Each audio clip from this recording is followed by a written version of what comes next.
This is UMAR Ahmed for IFL TV in association with MTK Global. It's quite early in the morning, joined by Adam Smith over Zoom. Well, what a night on Saturday, Adam.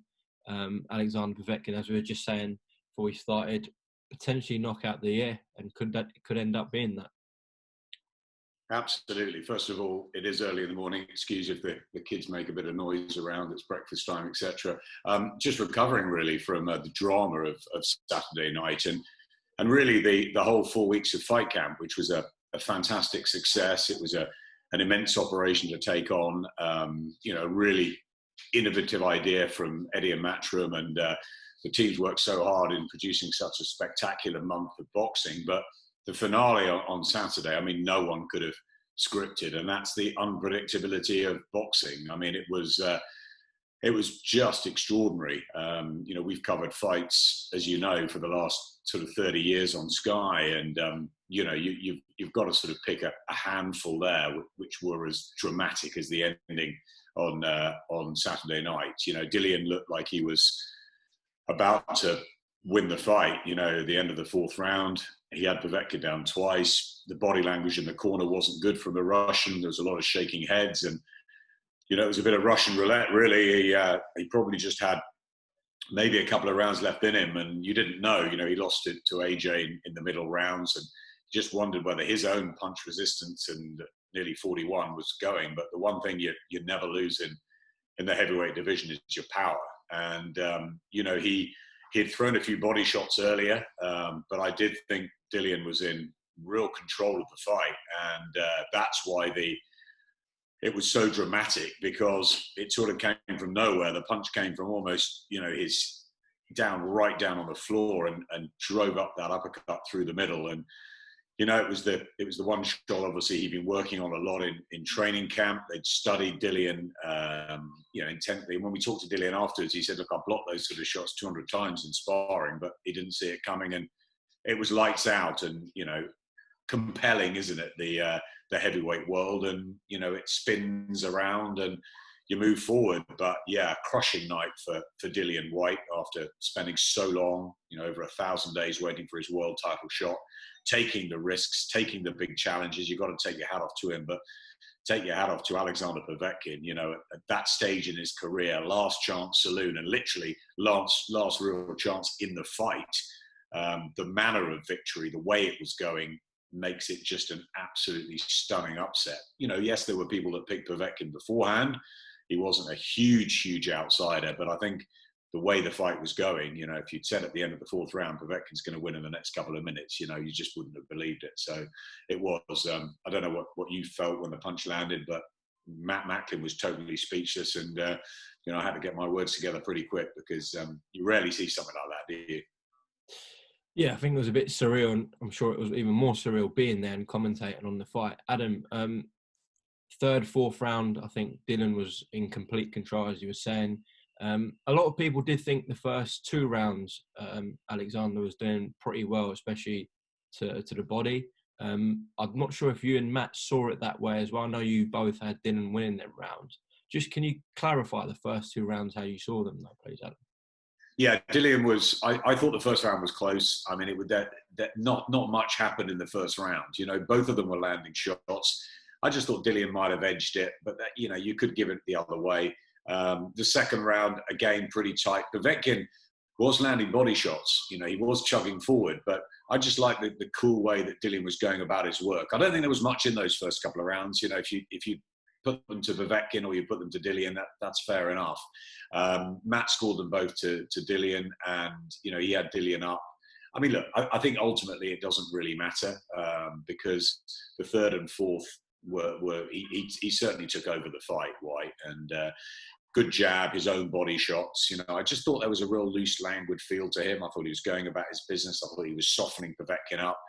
It looked to me like the legs were bendy at times at Povetkin. He didn't look stable. Even after the first round, he wasn't sure which corner he was going back to. And we've seen that before in the last couple of fights with Alexander Povetkin. And you thought, maybe he is nearing the end. But no, I understand that. I understand that.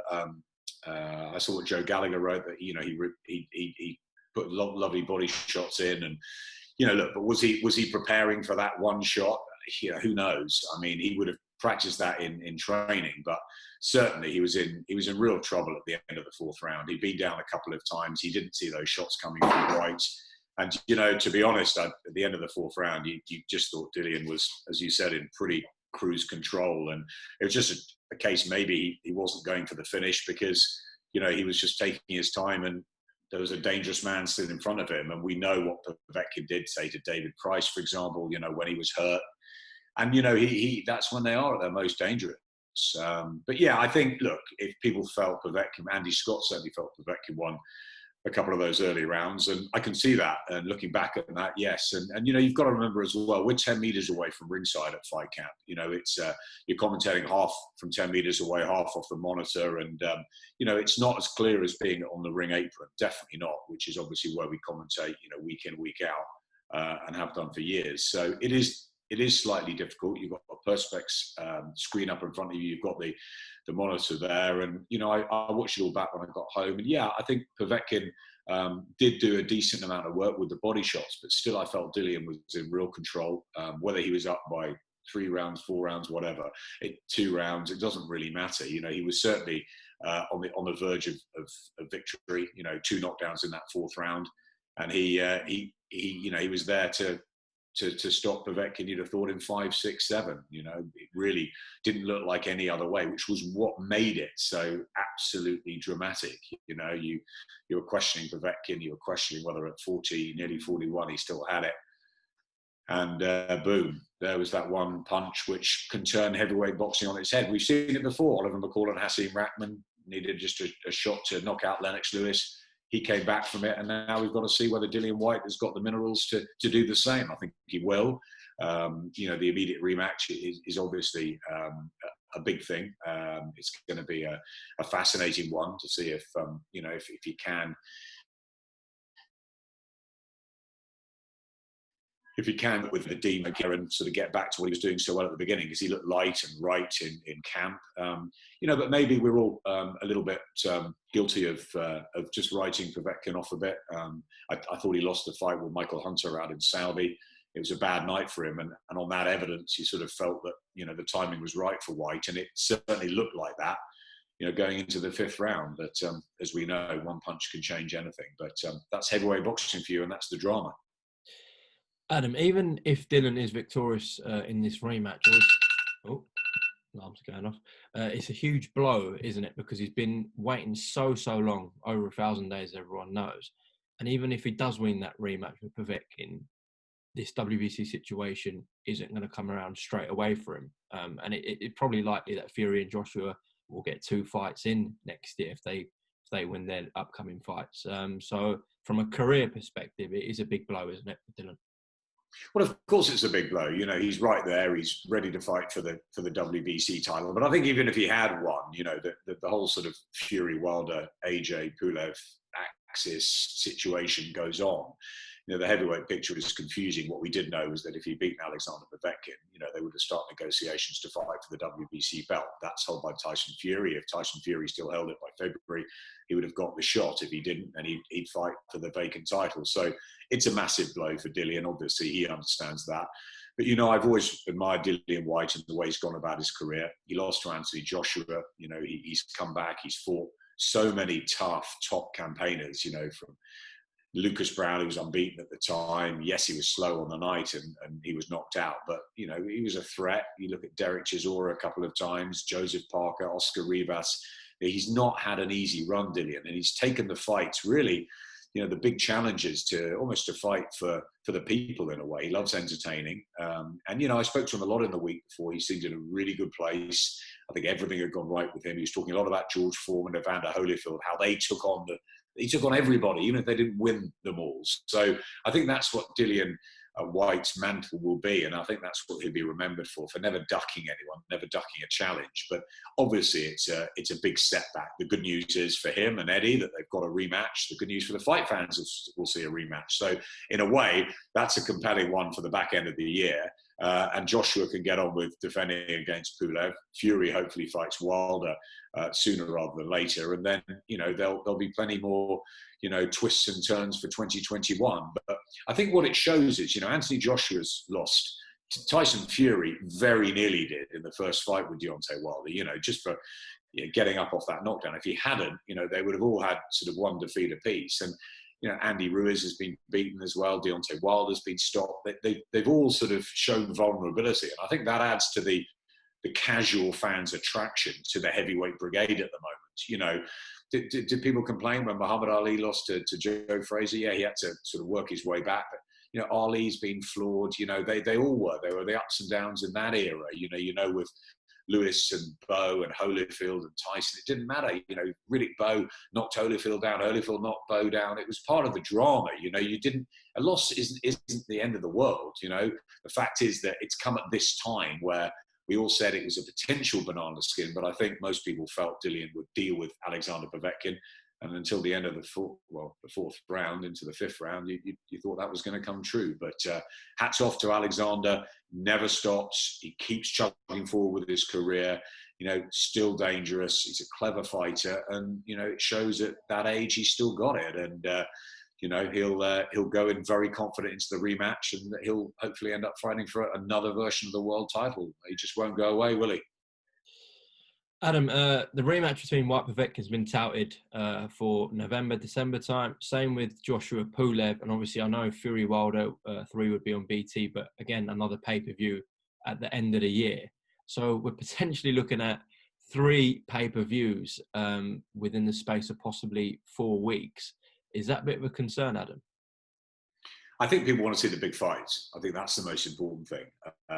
Obviously we've got to look at the picture, at the schedule. We can't have them sort of overlapping each other, etc. You need build up to each. Obviously, Sky Sports box office events have got to be special events. Well, the rematch between Whyte and Povetkin obviously is. Anthony Joshua definitively against Kubrat Pulev, and yes, almost certainly on BT Sports on the other side is Wilder and Fury. So, they're all really good fights. And I think that, the boxing fans will want to see them if they all sort of fall towards the end of the year. We've got to remember this is the first Sky Sports box office event we've had this year because of what's happened with the pandemic and lockdown. So I think we just have to wait and see, but we'll look carefully at dates and make sure that there's there's gaps. But if there's a little bit of a sort of late surge before Christmas, then happy days for fight fans as well, because there'll be some massive fights. And I think that's the difficulty at the moment. I think I've said it before that for Eddie and Team Whyte and Brian and Team Pursuit and everybody to get, obviously, and World of Boxing, everyone to get that event over the line without a gate, without a crowd, was fantastic. It's the only big event we've had since Fury Wilder. And, it's going to take time to work out the financials for all of these fights going forward. But they look like Sky Sports box office events, and we'll make sure that if they are, they're given the full treatment. But let's wait and see. It's early days. We're only in August. Let's get our breath back from fight camp and see where we go. Pleased with indications so far for the pay-per-view numbers over the weekend, Adam? Yeah, they're solid. They're good. I think that's a good. Obviously people have missed the big time boxing. Everybody wanted boxing back, and I think there was a tremendous desire to see 2 fantastic fights, Taylor Pursuit, Whyte Povetkin, and a great card. And I think the fight camp project and product has really appealed to fans. So yeah, it's good. We will look at figures and stuff, and we assess them, and it takes time for them all to come in, etc. But the indications, of course, are good that that people, and I think just from the amount of people that have been talking about it and the buzz it's created shows that it was a fantastic Sky Sports box office event, and it looked terrific with all the work that went into it, with the fireworks and the razzmatazz. But actually, what it's all about is quality fights, and we pretty much got them from start to finish. So it was a terrific night, and we're very happy. Just a couple of comments. Let's start with the first fight, Zach Chelly and Jack Cullen. I mean, what were the judges seeing there, Adam? Look, the judges have a job to do. It's all very well to criticise commentators for reading a fight and saying what we think. It's all very well to criticise judges for what they say, and fans are entitled and right for their subjective opinion. And we listen, and we all sort of learn from things. But we call it as we see it. The judges score it as they see it, and fights are subjective. I personally felt Zach Chelli won fairly convincingly. So did Matt. One of the judges gave it to Jack Cullen. Cullen was competitive all the way through. He gave his all in a tough fight. But for me, Chelli won it. But it's a subjective sport, and there's different ways of looking at things and different ways that you can assess. And I thought that was one that was really unlucky for Zach Chelli, but it's the way it goes. It's not our cards that matter; it's the judges. And what were they looking at? You say, well, they scored it the way they felt, and I felt Zach Chelli was very unlucky not to get the win. Adam, I had a fair few tweets over the weekend about picture and sound quality of the pay-per-view.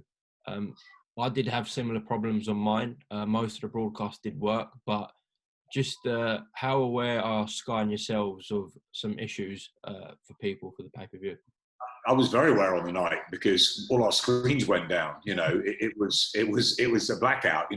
It's happened once before when I think we were in Cardiff for the might be the Takam or possibly the Parker fight, and the power went on one of the ring walks, and literally, you're taking a backup mic, you're trying to find a new feed, a new stream. I'm not a technical person, but there's brilliant operational people behind the scenes that look, technical issues can happen. And, we apologize profusely for anything that was, out of our control. All we want to do is put on a terrific event from start to finish. We've got teams behind the scenes who work extraordinarily hard, to try and give the best product and the best, excitement that we can do. And occasionally technical issues just happen. I was aware of it on the night. We apologise for loss of sound and picture. I don't think it went on too long, thankfully. We've got everything back up and running. But yeah, obviously there'll be, we always look at things that went wrong more than one of the things that go right. Everyone's saying, oh, it's an amazing show. Whatever. We tend to nitpick and say, well, did we get this right? Did we get that right? Can we do that better? Can we improve? We're always looking to, whether it's Eddie at Match or us at Sky. That's why we shoot to the highest level, because we're always looking to get things better. Even if it was a near perfect night, we always look to improve on it. And yeah, we're aware of technical issues, and we apologise to you and to everybody out there and we did on the night for any problems. But sometimes they're just out of our control. Okay, Adam Smith, thank you very much for coming to IFL TV. I'm sure we're going to catch up soon in this ever crazy boxing world that we're living in at the moment. But yeah, thanks for your time. We'll speak soon. Cheers, UMAR. Take care, mate.